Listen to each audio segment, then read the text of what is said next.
A pedra que os construtores rejeitaram, esta veio a ser a pedra angular. Queridos, este salmo é um salmo muito belo. O Salmo 118, ele está interposto entre o menor salmo de toda a Bíblia, o Salmo 117, e o maior salmo, que é o Salmo de número 119. Mas eu não quero me focar no Salmo 119 nem no Salmo 117. Nós vamos nos focar no Salmo de número 118 e o verso de número 22. Mas há algo também que eu devo destacar do Salmo 118, porque ele termina da mesma forma como ele começa. Como é que começa o Salmo de número 118? Louvai o Senhor, porque o Senhor é bom, porque a sua misericórdia dura para sempre. O salmista começa louvando ao Senhor e termina o salmo também louvando o Senhor. Este salmo também ele é conhecido como um salmo profético, porque ele aponta para a chegada do Messias. A partir do verso de número 22, o salmista diz assim: a pedra que os construtores rejeitaram, essa veio a ser a pedra angular. Que pedra é essa que foi rejeitada? A Bíblia diz que no ano 480, depois que Israel saiu da terra do Egito, Salomão começou a construir o templo de Deus. Durante toda a construção não se ouviu barulho de martelo, de machado e nem de instrumento algum de metal, porque todas as pedras eram cortadas sob medidas e trazidas e eram encaixadas no templo. No começo da construção, uma pedra foi cortada a tamanho anormal.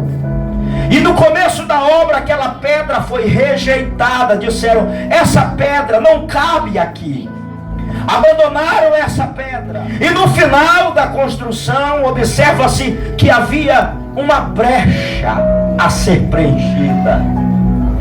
E todas as pedras que foram trazidas não cabiam naquela brecha. Foi então que alguém trouxe uma ideia e disseram: mas no começo da construção foi trazida uma pedra que foi rejeitada, vamos atrás da pedra. Foram procurar a pedra e quando acharam a pedra, foram colocar na brecha. Foi exatamente aquela pedra que deu naquela brecha. Mas o que era a pedra angular? A pedra angular, ela era a principal pedra. Essa pedra não podia ter rasura, não podia ter mancha, rachadura. Ela tinha que ser maciça, perfeita. Porque a escolha dessa pedra, se fosse escolhida uma pedra errada, toda a construção estaria comprometida. Porque essa pedra angular era a pedra responsável por segurar todo o peso daquela construção. Deuteronômio capítulo de número 32 e o verso de número 4, Moisés, em um cântico profético, disse: tu és a rocha cujas obras são perfeitas.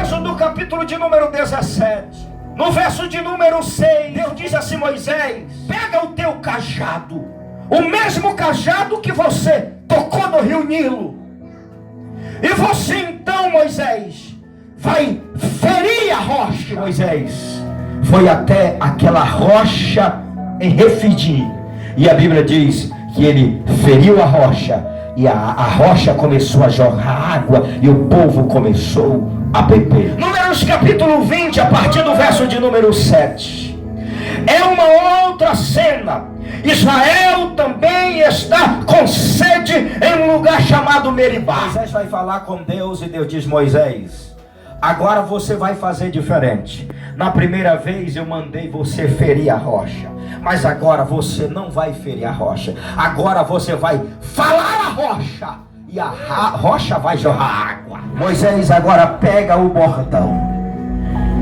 e agora ele está olhando para aquela rocha.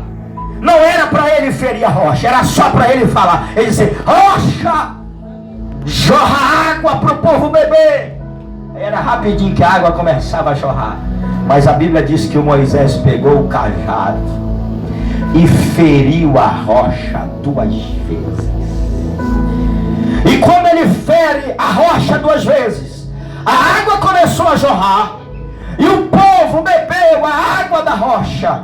Mas o Senhor disse: Moisés, você acabou de perder o teu passaporte de entrada na terra prometida. Até aqui, Moisés, estava tudo certo, passaporte carimbado. Mas você, em vez de falar a rocha, você feriu a rocha. Pastor, qual é a diferença de Êxodo capítulo 17, quando Deus mandou ferir, para Números capítulo 20, quando Deus mandou falar? É que em Êxodo capítulo 17 estava falando do momento em que Cristo seria ferido por causa dos nossos pecados.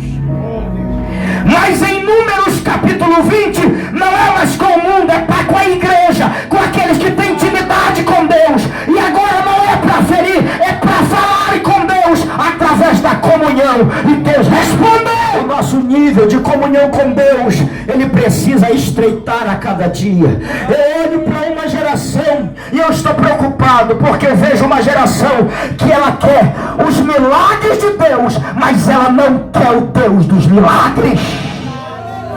Mais importante do que receber os milagres de Deus é ter o Deus do milagre fluindo na tua vida, na nossa alma. Os pregadores da prosperidade estão pregando, eles estão pregando um Jesus abençoador, um Jesus milagreiro que abençoa, mas eles não ensinam um evangelho de responsabilidade, um evangelho de renúncia. O evangelho que Jesus pregou não foi um evangelho palatável, não foi um evangelho adocicado, foi o evangelho da cruz, é o evangelho da renúncia. Ele disse assim: se alguém quiser vir após mim, negue-se a si mesmo, tome a sua cruz e siga-me. Veja bem, os nossos pecados já feriram a Jesus, mas uma vez que nós o aceitemos como Salvador, não precisamos colocar Jesus na parede e dizer: o Senhor tem que me dar, o Senhor tem que fazer. Se o Senhor não fazer,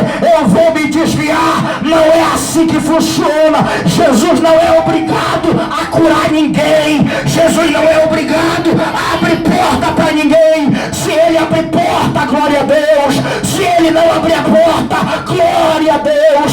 Se ele curar, ele é Deus. Se ele não curar, ele é Deus. Deus não é teu empregado, Deus é Deus.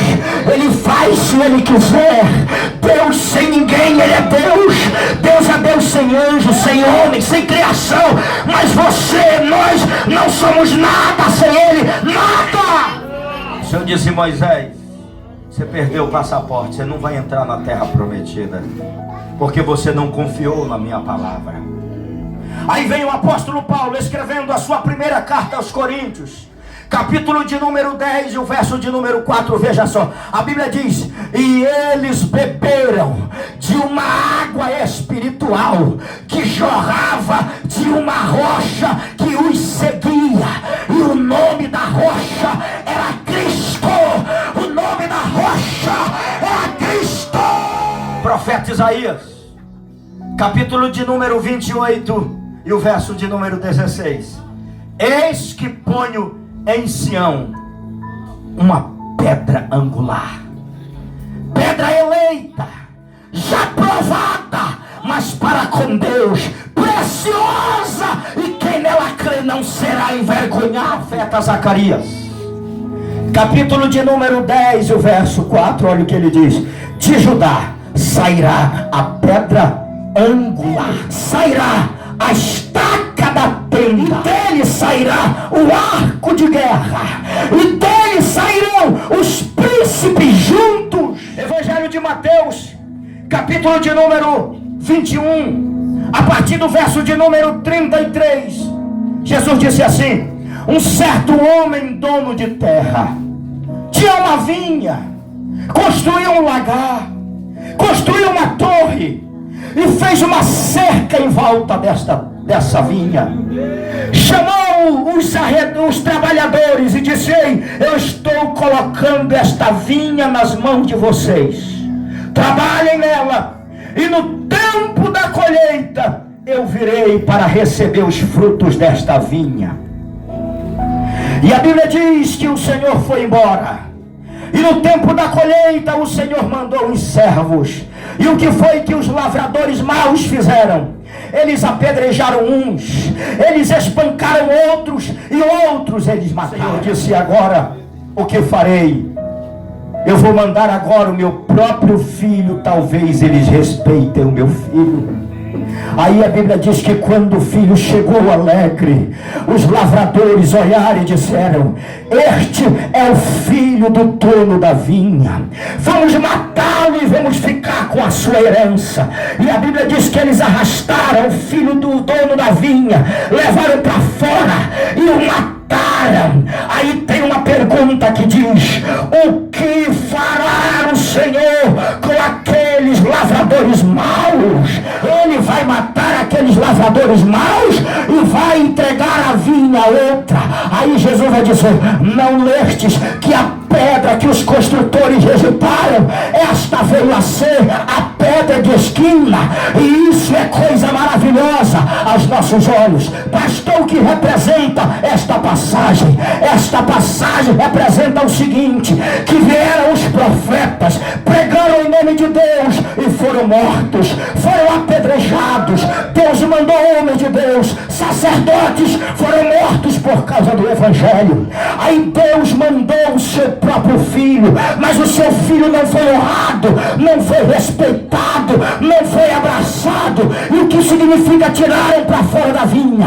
Foi quando tiraram Jesus de fora, de dentro de Jerusalém, e levaram para o Monte Calvário, lá para o Monte Caveira, e lá mataram Jesus. Mas este Jesus que foi morto é o Senhor da glória, é a pedra angular, é a pedra de esquina, é o Senhor das nossas almas. Ele foi quem nos deu a salvação. João capítulo 19 e o verso de número 34, a Bíblia diz que quando os soldados foram até os malfeitores, o da direita e o da esquerda ainda estavam vivos, eles foram e quebraram as pernas daqueles malfeitores. Mas quando eles chegaram com Jesus, Jesus já estava morto. E a Bíblia diz: para se cumprir as escrituras, nenhum dos seus ossos será quebrado. Mas chega um soldado e ele fere o lado de Jesus, e começa a sair sangue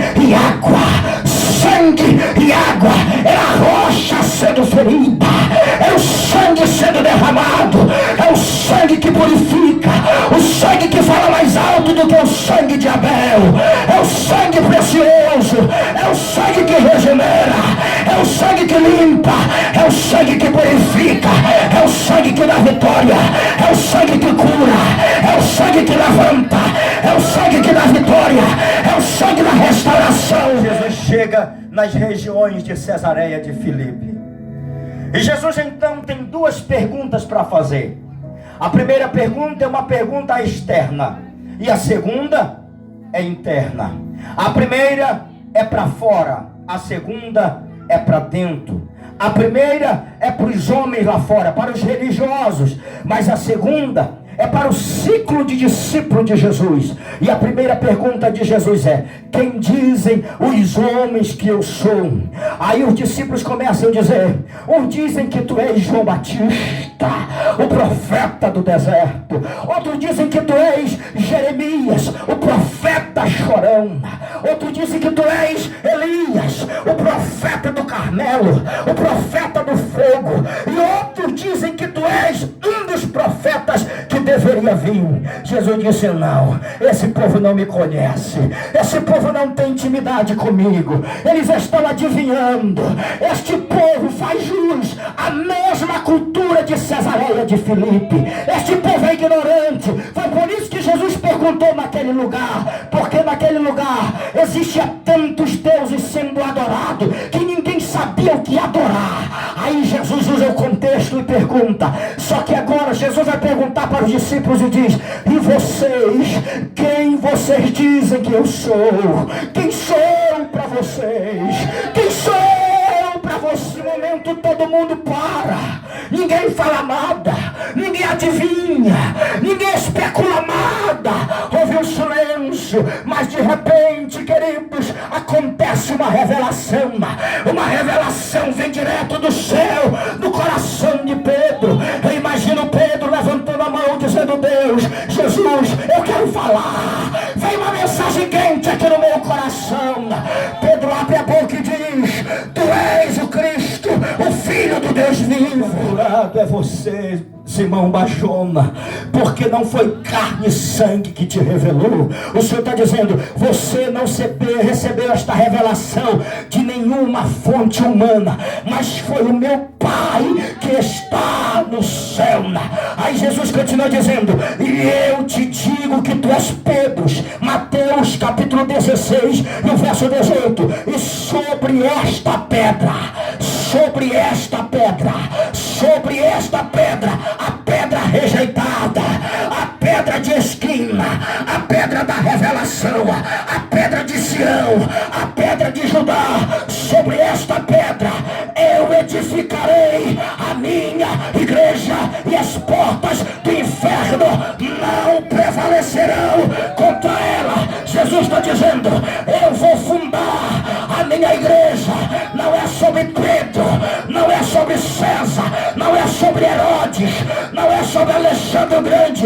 Eu vou firmar a minha igreja sobre esta rocha, sobre mim mesmo, e ela jamais Satanás vencerá. Fundado sobre os fundamentos dos apóstolos e profetas, sendo ele mesmo Cristo a pedra angular, chegando-se a ele a pedra angular, rejeitada sim pelos homens, mas para com Deus eleita e preciosa.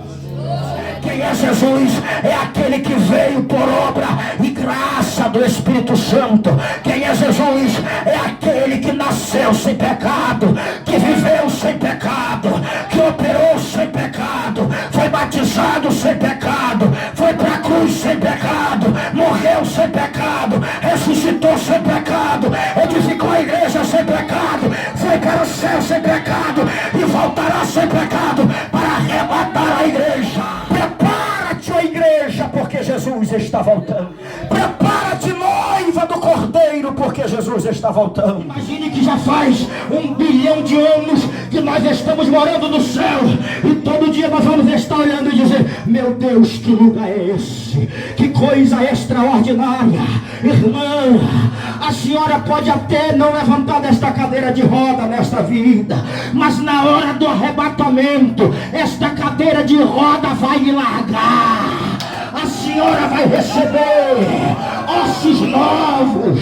A senhora vai levantar para se encontrar com Jesus. Você que está doente, que faz campanha, não foi curado ainda, você pode não ser curado aqui, mas continua crente, porque quando a trombeta tocar, esta enfermidade vai ficar. A enfermidade fica, mas você sobe, você sobe, você sobe, você sobe. Quando nós chegar no céu, o linguajar do céu não é o linguajar da terra. Pastor, por que eu fui batizado com o Espírito Santo?